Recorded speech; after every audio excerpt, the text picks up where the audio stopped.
बड़े लोग, अमीर लोग, बड़ी बातें, उस टाइप की प्राथमिकता रखी गई है। दलित, युवा, किसान, मजदूर, महिला, उनको बहुत कम प्राथमिकता बजट के अंदर दी गई। सर, छात्र संघ चुनाव के बारे में क्या कहना चाहेंगे, क्योंकि आप ही की सरकार ने छात्र संघ चुनावों पर प्रतिबंध लगाया था। प्रतिबंध नहीं लगाया था, प्रतिबंध नहीं लगाया था। उस समय जो एडमिशन्स हो रहे थे और जो स्थिति थी उसको देखते हुए एक कमेटी बनी थी और कमेटी ने उस साल इलेक्शन स्थगित करने के लिए कहा था। हमने तो चुनाव करवाए हैं, पहले वसुंधरा जी की सरकार में चुनाव बंद हुए थे, लेकिन हमारी सरकार आने के बाद में हमने छात्र संघ चुनाव कराए और इसमें भी कराए। लेकिन आखिरी साल में कुछ परिस्थितियां थी, कुछ जो वीसी वगैरह इन सब के कोई कमेटी बनी थी, उस कमेटी की रिपोर्ट के आधार पे पोस्टपोन किया था। उसमें ये कहना है कि भाई हमारी सरकार ने बंद किया, ऐसा नहीं है। सर, अभी क्या मानते हैं आप, परिस्थितियों में सुधार हुआ है, और अगर हुआ है तो क्या पुरजोर तरीके से आप छात्र संघ चुनाव की मांग उठाएंगे मैं सदन में? मांग उठाऊंगा छात्र संघ चुनाव की, मैं उठा रहा हूँ। हमने विधानसभा में भी, हमारे विधायकों के द्वारा भी, और हमने मजबूती से इस डिमांड को उठाया है कि छात्र संघ चुनाव होने चाहिए। छात्रों के हितों की बात कोई तो रखे।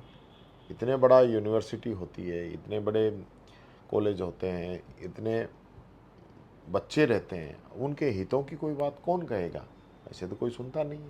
नमस्कार सर, स्वागत करता हूँ नमस्कार, कति उड़ान साथ नमस्कार। साथ में। सर, बजट पेश हुआ है, बजट से शुरुआत करना चाहेंगे। सर, किस तरह से इस बजट को देखते हैं, क्योंकि भजन लाल जी कहते हैं कि ये बजट किसानों के लिए, युवाओं के लिए, वह सभी वर्गों के लिए है। आप क्या कहना चाहेंगे, क्या सभी वर्गों को सम्मिलित किया गया है इस बजट में?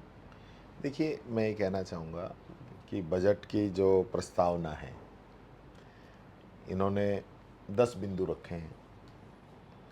इंडस्ट्री है, युवा है, किसान है, गरीब है, गुड गवर्नेंस है, सारी चीज़ें। लेकिन जो प्राथमिकता है सरकार की, उसका 9वां बिंदु तो गरीब है, सोशल सिक्योरिटी, और 10वां बिंदु इनका गुड गवर्नेंस है।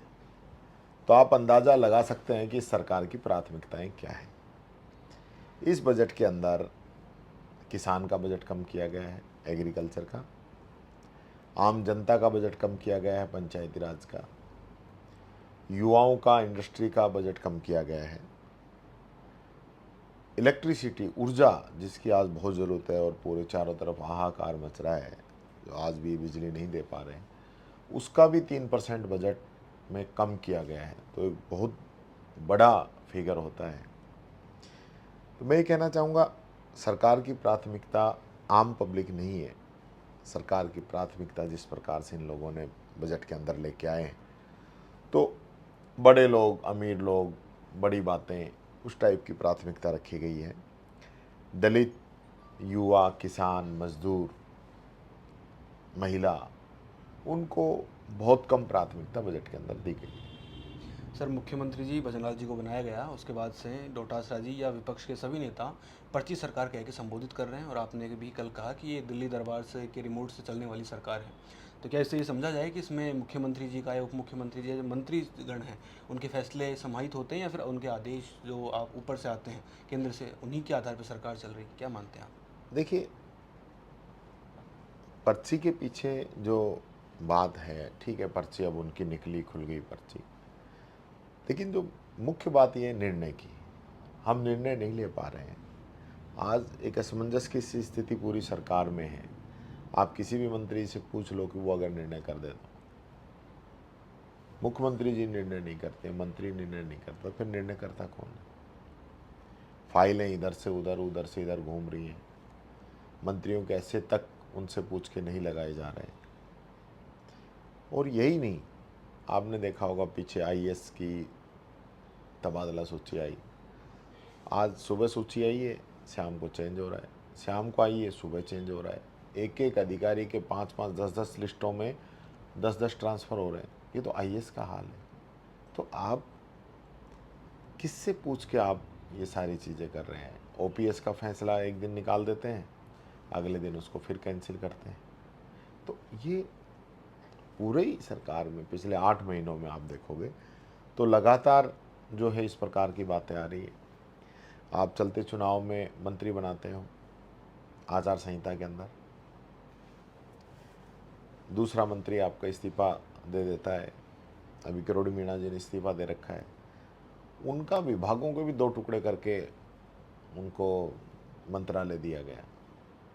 पूरी पब्लिक नाराज, उन्होंने खुद कहा है। तो ये जो ऐसी स्थिति बन रही है, ये मैं समझता हूँ एक सरकार जब कामयाब होती है, जब आप निर्णय लेने की स्थिति में हो। अभी ये सरकार निर्णय नहीं ले पा रही है और उसका खामियाजा जनता को भुगतना पड़ रहा है। आज जैसे बिजली का क्राइसिस है, बिजली नहीं है तो खरीदनी पड़ेगी, बिल्कुल।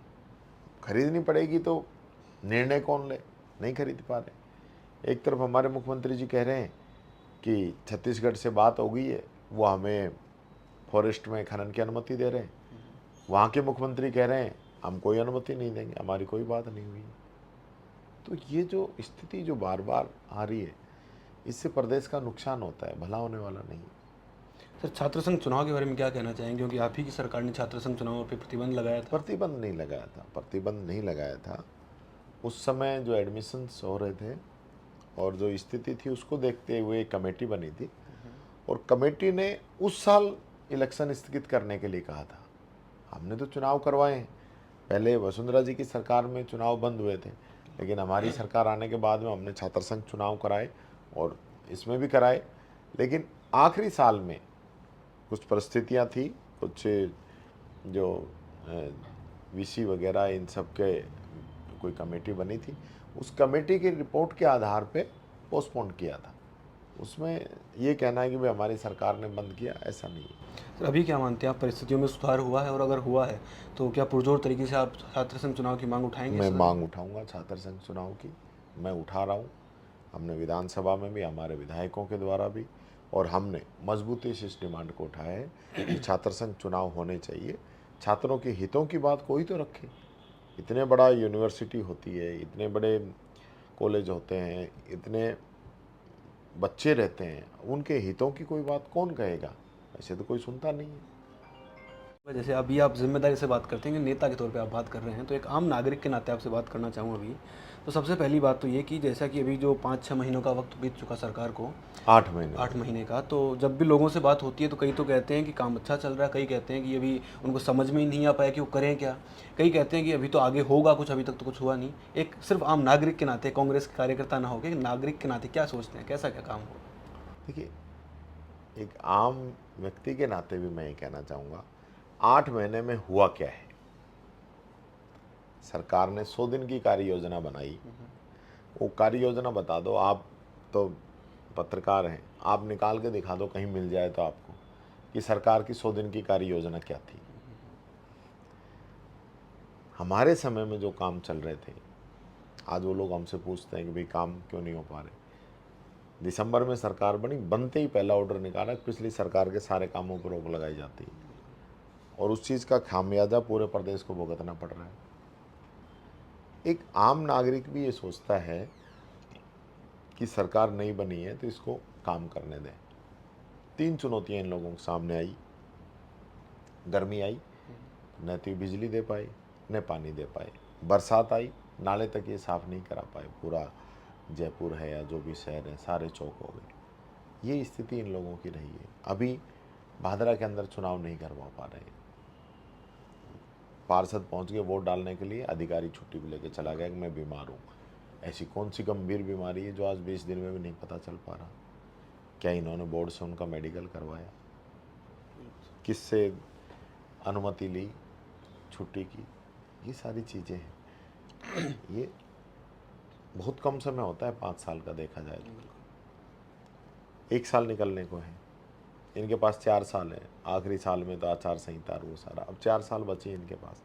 इस 4 साल में क्या करेंगे, ये रोड मैप एक तैयार होना चाहिए, वो ये लोग नहीं कर पा रहे। सर, अभी अपन मान के चलें कि सपोज आज के दिन अगर चुनाव होता है, पुनः विधानसभा चुनाव होते हैं, तो क्या 150 स्थिति? से ज़्यादा सीटें आएंगी हमारी कांग्रेस की कांग्रेस की, पूर्ण बहुमत एक तरफा। पूर्ण बहुमत। जनता याद कर रही है, चिरंजीवी जैसी योजना है, अन्नपूर्णा किट जैसी योजना है, इंदिरा गांधी स्मार्टफोन योजना है, इंदिरा रसोई योजना है, राजीव गांधी युवा मित्र है, महात्मा गांधी प्रेरक है, बच्चों की स्कॉलरशिप है, पेंशन है। ऐसी चीज़ें जो हमने चलाई, ये अटकाने का काम कर रहे हैं। बेरोजगारी भत्ता है, उसको अटकाने का काम कर रहे हैं। तो जो एक सरकार का जो ये होता है ना कि भाई पिछली सरकार ने जो काम किया उसमें कमियां हैं, उनको ठीक करके हम काम आगे करें, बढ़ाते हैं। वो होना चाहिए। आज ये कल एजुकेशन की बात थी, हायर एजुकेशन, कह रहे हैं कांग्रेस ने कॉलेज खोल दी। अरे कॉलेज खोल दिए, जरूरत है, बिल्कुल। हमने कॉलेज खोले, हमने पद सर्जित किए, हमने विद्या संबल के अंदर प्रावधान किया, हमने बिल्डिंगों के पैसे दिए, बिल्डिंगों का काम चल रहा है, 300 से ज़्यादा कॉलेज खोल रहे हैं, 250 से ज़्यादा तो बिल्डिंग बन रही है। बिल्कुल सर। तो ऐसा तो आज तक कभी हुआ ही नहीं, पहले बिल्डिंग बन जाए बाद में कॉलेज खुले। इनके समय भी खुले, इन्होंने ऐसे खोले क्या? तो वो सारी चीज़ें हैं। एक ये नैरेटिव इस टाइप का सेट करना चाहते हैं कि कांग्रेस सिर्फ घोषणाएं करती है और हम लोग शिलान्यास भी करेंगे, उद्घाटन भी करेंगे। अरे भाई अभी आपका बजट पास हुआ नहीं, आपका एक पैसा अभी लगा नहीं, आपने किसानों को कहा कि हम 6,000 रुपये महीने के देंगे प्रति वर्ष, एक साल निकल गया, 1,000 रुपया दिया है, अभी 500 और देंगे, तो 6,000 कब देंगे? एमएसपी का काम 2,700 देंगे, 2,400 रुपये दे रहे हैं, 125 रुपया बढ़ा है, बाकी कब देंगे? तो ये इस प्रकार की जो घोषणाएं इन लोगों ने की, बाजरा खरीदने की, नहीं खरीद रहे। तो ये सारी चीज़ें आने वाले समय में जनता के सामने तो आएंगी। बिल्कुल। आपने जो वादे किए, आपने कहा कि हम हरियाणा के बराबर डीजल पेट्रोल करेंगे, आप नहीं कर रहे, आज भी 8-9 रुपये का अंतर है, तो कब करेंगे? तो उपचुनाव है सर अभी थोड़े दिन बाद, तो क्या मानते हैं उपचुनाव में कांग्रेस बेहतरीन प्रदर्शन कर पाएगी या बेहतरीन नहीं, 100%, 100% 5 के 100%, 5 के तो पास। ऐसा कहा माना जाता है कि सत्ता पक्ष जो सत्ता जिस पार्टी की रहती है राज्य में, उपचुनाव में लगभग वही जीतती है, और कांग्रेस पिछली अभी बार ये लोकसभा में जीते हैं ना, हम हमारा गठबंधन 11 सीटों पर जीता है। सर 8 महीने पहले जब आपकी सरकार थी तब हम अक्सर सुनते थे कांग्रेस भारतीय जनता पार्टी कार्यकर्ताओं से कि नहीं सहेगा राजस्थान या पेपर लीक जैसी घटनाओं पर विरोध प्रदर्शन, रोज आए दिन के ये काम थे। लेकिन अब फिर पेपर लीक हो रहे हैं, कांग्रेस राज में भी हुए, भारतीय जनता पार्टी की राज में भी हुए। सर युवाओं के साथ ये जो भद्दा मजाक किया जा रहा है, इसके लिए किसे जिम्मेदार माने और क्या माने कि ये पार्टी आएगी तब युवाओं के साथ ये कुठारघात नहीं होगा? देखिए, राहुल गांधी जी ने इस चीज़ का वादा किया था कि पेपर लीक से मैं मुक्ति दिलाऊंगा, और हकीकत ये है कि पेपर लीक एक राजस्थान की समस्या नहीं है, पूरे देश की। पेपर लीक पूरे देश की समस्या है। हर राज्य में पेपर लीक हो रहे हैं, भारत सरकार के भी हो रहे हैं, सेना के भी हो रहे हैं, कोर्ट के भी हो रहे हैं, सब जगह हो रहे हैं। और इसको जो चला रहा है वो कोई आम आदमी नहीं है, ये बड़े बड़े सरगना माफिया पैदा हो गए हैं, उन तक पहुंचना ज़रूरी है, सख्त कानून बनाना ज़रूरी है। गहलोत जी ने कानून बनाया, आजीवन कारावास, 10 करोड़ का जुर्माना। भारत सरकार ने कानून बनाया है 10 साल की सज़ा, 10 लाख तक का जुर्माना। आप अंतर समझ सकते हैं कौन कितनी कार्रवाई करना चाहता जमीन है। आसमान। फिर भी इसके लिए मिलके कोई निर्णय लेना पड़ेगा, और ऐसे लोगों को बख्शा नहीं जाना चाहिए, ये देश का भविष्य खराब कर रहे हैं। एक तो युवाओं का हक मार रहे हैं, मेहनत करने वालों का हक मारा जा रहा है, और दूसरा ये कि जो काबिल नहीं है उनको और मौका वो उनको मौका मिल रहा है, वो ऐसी पोस्टों पे बैठ रहे हैं, फिर वो भ्रष्टाचार करते हैं, क्योंकि उसने जो पैसा दिया है उसको पहले रिकवर करना है, बिल्कुल। और फिर आदत ऐसी लगती है कि वो भ्रष्टाचार ही करेगा। पूरा तो सिस्टम ये खराब। पूरा सिस्टम खराब हो रहा है, तो ये बहुत चिंता का विषय है। मैंने अपनी बात को विधानसभा में भी रखा था कि इस प्रकार से जो चीज़ें चल रही है इस पर रोक लगाना बहुत आवश्यक है, ये आने वाले समय की डिमांड है। सर अक्सर देखा जाता है कि आदिवासी के नाम पे राजनीति होती है, किसानों के नाम पे, जवानों के नाम पे, भ्रष्टाचार, पेपर लीक, सब मुद्दे दोनों पार्टियां बनाती है। सत्ता में पक्ष के रहा तो नहा पक्ष नापक्ष दोनों मुद्दे बनाते रहे हैं। क्या ऐसा नहीं लगता कि सर ये दोनों पार्टियों के नेताओं को देखिए, एक आम नागरिक के नाते आप जवाब देंगे सर इसका, कि दोनों पार्टियां जो है सिर्फ जनता को गुमराह कर रही है और सिर्फ अपनी राजनीतिक रोटियां सेकने के चक्कर में सिर्फ किसान के नाम पे, जवान के नाम पे, आदिवासी के नाम पे सिर्फ राजनीति कर रही नहीं, है? मैं ये कहना चाहूँगा, दोनों, एक तो यहाँ परिस्थिति ये रही कि एक बार कांग्रेस एक बार बीजेपी आती है, तो मैं समझता हूँ पहला साल तो वैसे ही निकल जाता है पिछली सरकार के कामों को खोद के निकालने में ही, और ये सारे इश्यूज इतने इम्पोर्टेंट हैं। अब की बार हमने जो काम किए थे, हमें पूरी उम्मीद थी कि अब की बार सरकार हमारी रिपीट होगी, लेकिन कुछ कारणों से थोड़ी सी सीटें हमारी कम रह गई, लेकिन काम हमने करके दिखाया, हर सेक्टर के अंदर करके दिखाया। और किसानों की हम बात करें, किसानों के काले कानून भारत सरकार लेके आई, अग्निवीर योजना भारत सरकार लेके आई, हमने right to health, right to information, right to MNREGA जो वर्क, राइट टू फूड, ये हम लेके आए और आमूल चूल परिवर्तन इस देश के अंदर इन चीज़ों से हुआ, जिसकी वजह से एक पूरे जो देश के अंदर तरक्की भी आई, आम आदमी को अधिकार भी मिला और उस चीज़ का फ़ायदा हम लोगों को मिल रहा है। इस प्रकार का कोई कानून भारत सरकार नहीं बना पाई और जो कानून बनाए वो आज लेबर एक्ट आ रहे हैं तो उसकी सभी लेबर यूनियन उसका विरोध कर रही है। किसान के आए तो किसान विरोध कर रहे थे।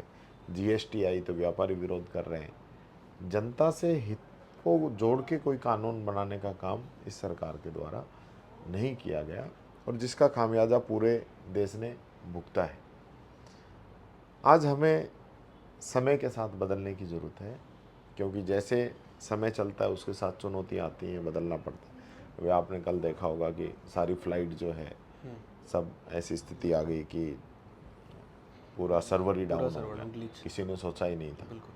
और मैं तो ये भी सोच रहा था कि ये तो सर्वर सिर्फ वहाँ फ्लाइटों के शेड्यूल का उसका था, फ्लाइटें जो ऊपर उड़ रही वो भी सब रहना चाहिए। ये समय की ज़रूरत है। इन सब चीज़ों पर आजकल जिस प्रकार से साइबर अटैक हो रहे हैं, ये इस प्रकार की चीज़ें आ रही, तो समय के साथ हमें बदलने की ज़रूरत है।